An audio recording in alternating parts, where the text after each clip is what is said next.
નમસ્કાર, BB news ગુજરાતમાં હું ભૌમિક વ્યાસ તમામ દર્શક મિત્રોનું સ્વાગત કરું છું. આજે વાત કરીશું એક એવા વિશેષ વ્યક્તિ સાથે કે જેમણે ગુજરાતના પત્રકારિતામાં અને ખાસ કરીને મહિલા પત્રકારિતામાં એક નવો ચીલો ચિત્રો છે. તેમના બોલ બેબાક છે. તે દરેક વિષય ઉપર ખુલીને વાત કરે છે અને લાખો લોકો તેના વિષયને, તેમના પત્રકારિતાને પસંદ કરે છે. મારા બહુ જૂના અને જાણીતા સાથીદાર પણ છે તેવા દેવાંશી જોશી સાથે અમે વાત કરીશું. દેવાંશી, સ્વાગત છે બીબી ન્યૂઝમાં. થેન્ક યુ સો મચ ભૌમિક. સ્વાભાવિક છે કે મહિલા દિવસે તો સ્વાભાવિક છે કે ઇન્ટરવ્યૂ આપ લેતા હોય, પણ આજે હું આપનો ઇન્ટરવ્યૂ કરું છું. પણ સૌથી પહેલો સવાલ તે જ છે કે 20 વર્ષ પહેલાંનું પત્રકારિતા જ્યારે આપ આવ્યા અને અત્યારે આપ સ્વતંત્ર રીતના એક પોતાની ચેનલ ચલાવો છો, કેટલો ફરક લાગે છે? એટલે ખાસો ફરક એટલે છે કેમ કે દર્શકને સમજવાની સિસ્ટમ આખી બદલાઈ છે. વર્ષો પહેલાં દર્શકોની પાસે ઓપ્શન નહોતો, દરેકના હાથમાં મોબાઈલ નહોતો. મને એવું લાગે છે કે આ પત્રકારત્વની ક્રાંતિ જેટલી પત્રકારોએ કરી છે એટલી જીઓએ કરી છે. કેમ કે દરેકની પાસે એટલું બધું ફ્રી ઇન્ટરનેટ છે, તો એના જેટલા ગેરફાયદા છે એટલા ફાયદા પણ છે.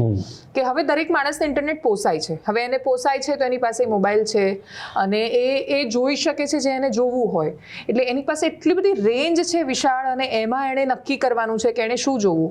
તો ઘણું બધું પત્રકારત્વ બદલાયું, પણ એ પત્રકારત્વ દર્શકોના આધાર પર બદલાયું. દર્શક જેટલો સરસ રીતે એને એક્સેપ્ટ કરતો થયો એટલું જર્નલિઝમ વધારે સરળ બનતું થયું. અને સૌથી સરસ એ થયું કે શહેરોની મર્યાદામાંથી નીકળીને પત્રકારો ગામડામાં પહોંચ્યા. એ માણસોને સાંભળવા માંડ્યા, સમજવા માંડ્યા, જે લોકો આ દેશનો આત્મા છે. ખાસ કરીને જ્યારે આપે પત્રકારિતાની શરૂઆત કરી, આપે રાજ્યની મોટી ચેનલો સાથે કાર્ય કર્યું છે અને આપે તો અનેક વિશેષ પ્રોગ્રામો કર્યા છે. આપ એન્કરિંગ કરતા હતા, પણ અત્યારે જે આપના જે બોલ છે, બેબાક બોલ, જે આપ ખુલીને વાત કરો છો, લાગે છે કે આ સ્વતંત્રતા હવે મળી છે? એમાં હું ખાલી થોડું એટલા માટે એટલી અસહમત એટલે છું કે સૌથી વધારે દર્શકોએ મને ઓળખવાની કે પ્રેમ આપવાની શરૂઆત ક્યારે કરી? જ્યારે હું સંદેશમાં ડિબેટ શો કરતી હતી, ફોર એન એક્ઝામ્પલ. તો એટલા માટે દર્શકોએ પ્રેમ કર્યો કેમ કે આંદોલનો પણ એટલી જ બેબાકીથી કવર થયા, એટલી સરસ રીતે એ ડિબેટોમાં પણ અવાજ ઉઠ્યો જે ઉઠવો જોઈએ. અને એટલે જ બેબાકી કોને કહેવાય એ કદાચ મને એ સમયે સમજાયું પહેલી વાર. હા, હવે થોડો એ અવાજ વધારે મેચ્યોર થયો છે, થોડી વધારે સમજણ આવી છે, બધા દ્રષ્ટિકોણને અલગ અલગ રીતે કેવી રીતે સમજી શકાય. અને અહીંયાનો જે સ્વતંત્ર અવાજ છે એ વધારે સ્વતંત્ર એટલે લાગે છે કેમ કે અહીંયા હું ઈચ્છું ત્યારે કોઈ પણ ગામડાઓમાં જઈ શકું છું, એ પ્રદેશોને જોઈ શકું છું. એટલે મેં મારા જર્નલિઝમના કરિયરમાં જમાવટ પહેલા ક્યારેય છોટાઉદેપુરમાં રિપોર્ટિંગ નહોતું કર્યું, અથવા મેં ક્યારેય એવું નહોતું વિચાર્યું કે ડેડિયાપાડાના કોઈ ગામનો અવાજ છે એ ખરેખર ગુજરાતના લાખો માણસો જોઈ શકે છે. એટલે બહુ સીમિત હતા અને એટલા બધા ઉપર હતા કે એ લોકોના પગ જમીન પર નહોતા રહ્યા. એમાં બધા આવી જાય છે. આપણે પત્રકારો એમાં ખાસ આવીએ સૌથી પહેલા કે સરકાર હવામાં હોય ને એનો પગ જમીન પર ના હોય તો તોય સમજી શકાય, પણ પત્રકારોનું એવું હતું કે આપણે 4 દિવાલોની વચ્ચે કેદ થઈને નક્કી કરતા હતા કે ગામડાના માણસની શું જરૂરિયાત છે. એની જગ્યાએ ફરક એ પડ્યો અને 2022ની ચૂંટણી મેં જે જમાવટમાં કવર કરી તો એ કવરેજ બહુ સરસ જોવાયું. એ સરસ જોવાયું એનું કારણ એ હતું કે એમાં એ લોકોનો પોતાનો અવાજ હતો અને એ જ્યારે સંભળાય છે ત્યારે સરસ જોવાય છે. હવે આ પત્રકારિતાના સવાલથી થોડું આપણે આગળ જશું. આપની જીવનની જે કહેવાય છે કે જર્ની કઈ રીતના શરૂ થઈ? આપ કયા વિસ્તારમાંથી આવો છો? કેવી રીતના આ પત્રકારિતામાં આવ્યા? કઈ રીતના આખો? મહીસાગર મારો જિલ્લો, અને એ પહેલા પંચમહાલમાં હતો, પછી 11માં જ્યારે છૂટો પડ્યો તો મહીસાગર છે. હવે એનું વડું મથક લુણાવાડા છે, એનાથી 18-20 કિલોમીટર દૂર મારું ગામ વડાગામ. એટલે જ્યારે વડાગામમાં હતી ત્યારે તો મને ખબર નહોતી કે જર્નલિઝમ જેવું કશું હોય છે. તો ત્યાંથી આવ્યા, પછી મારું સ્કૂલિંગ ને બધું ત્યાં થયું. ગામની પ્રાથમિક શાળામાં ભણી, પછી લુણાવાડા, પછી મેં હોસ્ટેલ્સમાં મને મારા મા બાપે એટલો ભરોસો મૂકીને મોકલી. કેમ કે એક સમય ગામડામાં કેવું હોય કે છોકરીને બહાર મોકલે એટલે બીજા 10 માણસો કહેવા આવે કે જોજો હો, પછી તમારા હાથમાં નહીં રહે એ રીતે. તો મારા મમ્મી પપ્પા બહુ જ અદ્ભુત છે. એટલા અદ્ભુત છે કે મારું હંમેશા એવું સપનું છે કે જે દિવસે હું એમની સમકક્ષ પહોંચી શકીશ તો એ દિવસે કદાચ હું એવું માનીશ કે મેં લાઈફમાં કશું કર્યું, એટલે અત્યારે તો એમની રજ બરાબર પણ નથી, એટલે ધૂળ પણ નથી. તો એ લોકોનો ભરોસો. પછી હું જ્યારે મારું વિદ્યાનગરમાં ગ્રેજ્યુએશનનું લાસ્ટ યર હતું, તો આમ મને એ વખતે સમજાયું, હું માઇક્રોબાયોલોજી ભણતી હતી, તો માઇક્રોબાયોલોજીની લેબોરેટરીમાં એવો વિચાર આવતો કે યાર કેટલું ચૂપ રહેવાનું, બંધ રહેવાનું, મોઢું બંધ એટલે રાખવાનું. પહેલેથી બોલવાનું આમ હા, ગમતું. એન્કરિંગ કરતી, સાહિત્ય સાથે મારો વિશેષ નાતો એ સંદર્ભે રહ્યો કે હું બહુ સારી વાચક રહી છું. મને બહુ બધું વાંચવું ગમ્યું છે, જાણવું ગમ્યું છે, ક્યુરિયોસિટી હતી. અને હું માનું છું કે કોઈ પણ ક્ષેત્રમાં તમારી સફળતા પાછળનું રહસ્ય હોય છે તમારી જિજ્ઞાસા. તમને કશુંક જોઈને જો તમને કંઈક નવું જાણવાની ઈચ્છા નથી થતી, પ્રશ્નો નથી થતા મનમાં, તો એ બધું થતું હતું. બસ એ ખબર નહોતી કે આવું હોય તો તમારે જર્નલિઝમ કરવું જોઈએ. એક દિવસ એક બુક વાંચી, પછી જોયું કે જર્નલિઝમ કરવું જોઈએ, તો અમદાવાદ આવી ગઈ. અને મેં મારા ઘરે જઈને એવું કહ્યું કે પપ્પા મારે જર્નલિઝમ કરવું છે.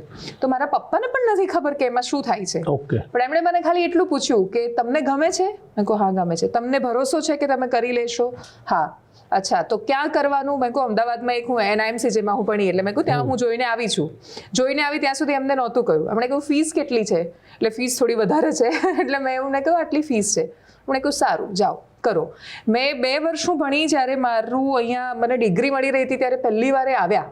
એમણે ના મારી કોલેજ જોઈ છે, એમણે ના મારી પીજીમાં હું રહેતી, એમણે મારી હોસ્ટેલ નથી જોઈ, કશું જ નહીં. એટલે એ ભરોસો છે એ કોઈ પણ છોકરીને વધારે સક્ષમ બનાવે છે.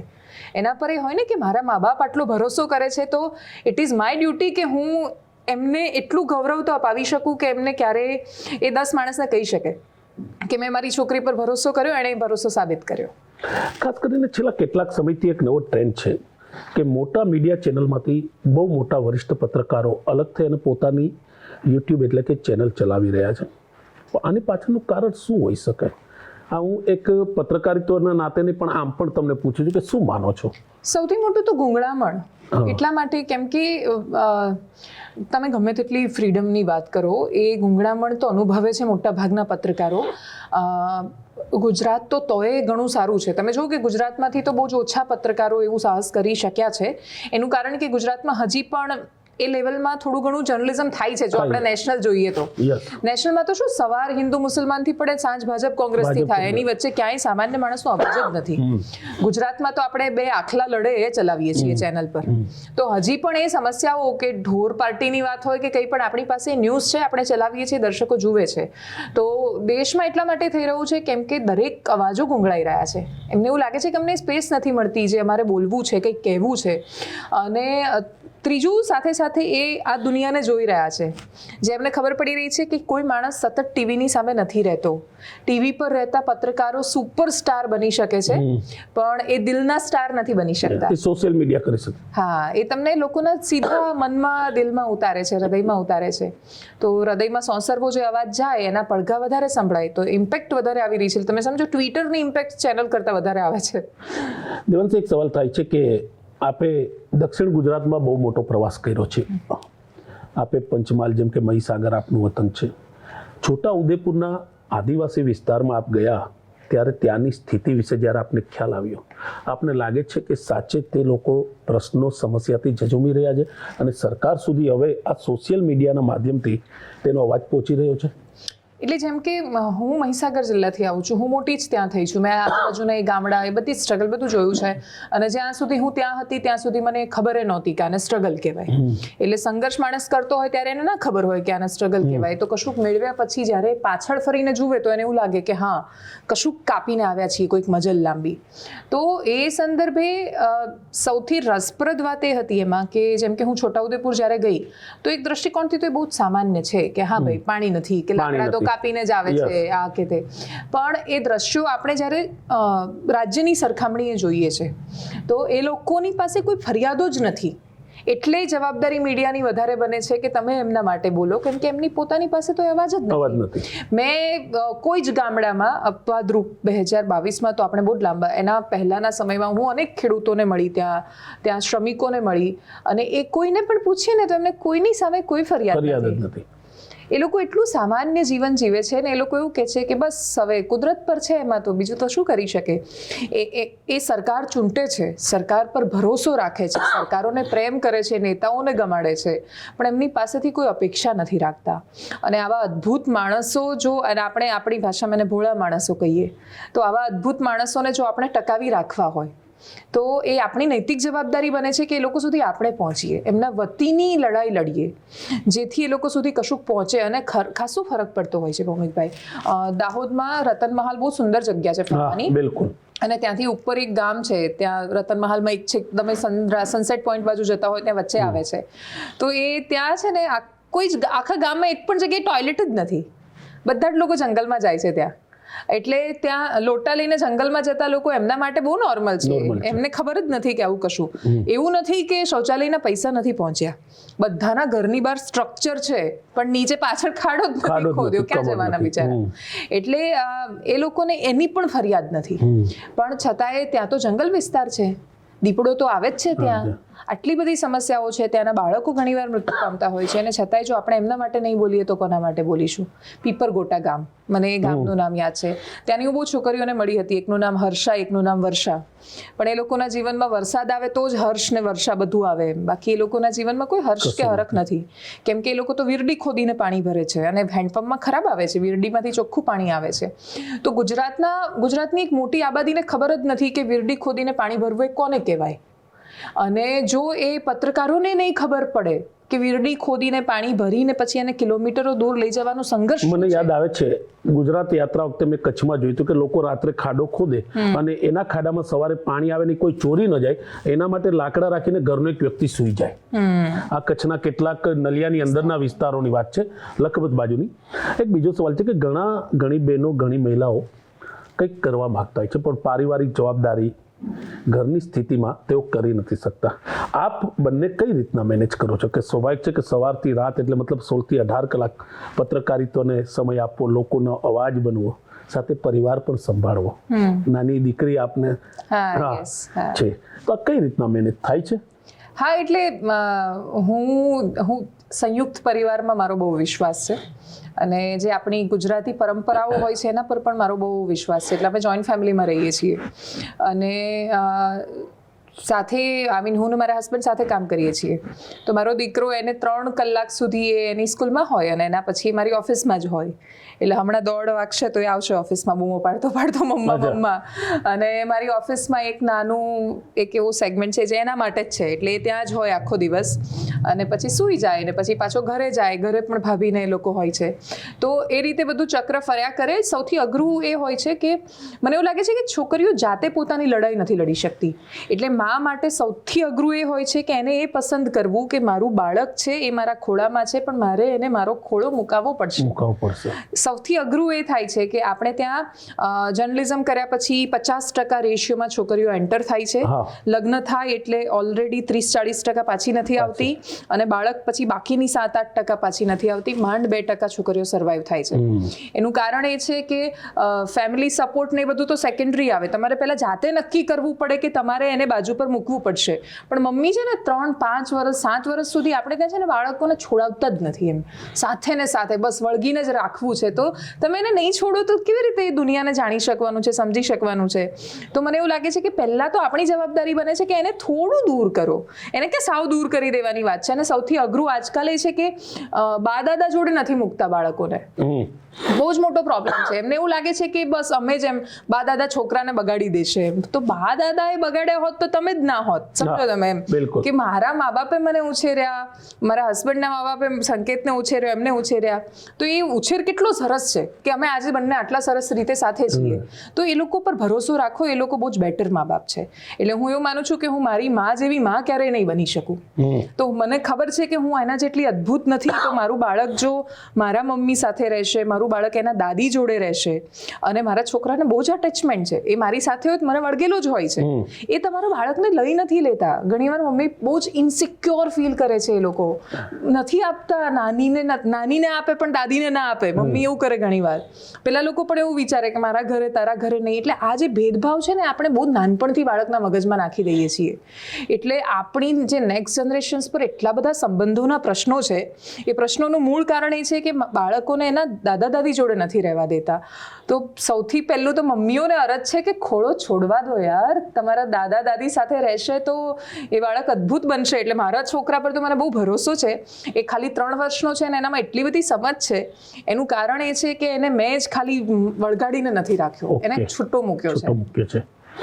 બીજું એક સવાલ તે થાય છે કે 2024ની ચૂંટણી પણ આવે છે.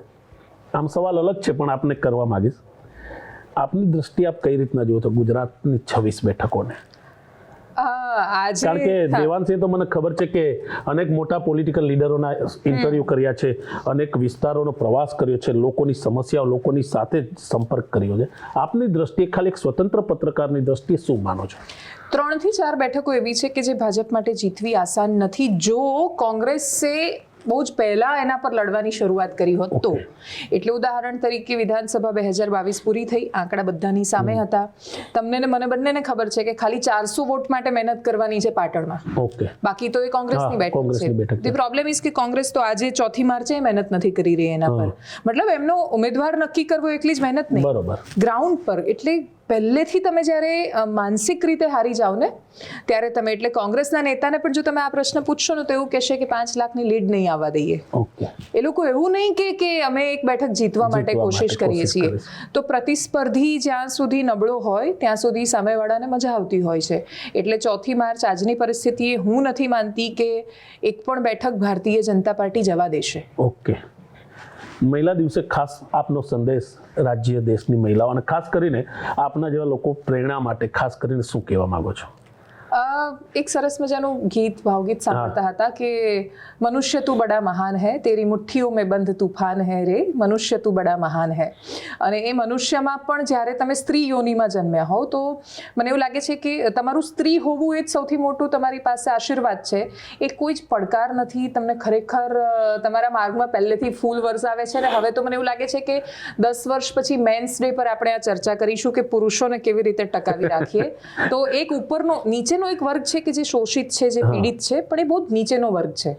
એના સુધી તો કદાચ આ વિમેન્સ ડેનો વિડીયો પણ નથી જવાનો. પણ જે ઉપરનો વર્ગ છે, તો મારો જે લોકો આ વિડીયો જોવાના છે એમાંથી મોટા ભાગની સ્ત્રીઓ એવી છે કે જે ઘણી બધી વાતોને પોતાનો અબાધિત અધિકાર સમજી બેઠી છે. એટલે એ લોકોને ખાસ એ કહેવું છે કે સ્ત્રી હોવાનો મતલબ, હું એવું નથી કહેતી કે સહન કરવું વગેરે વગેરે હોય છે, પણ એનો મતલબ એ પણ નથી હોતો કે સહન કરાવવું કોઈને.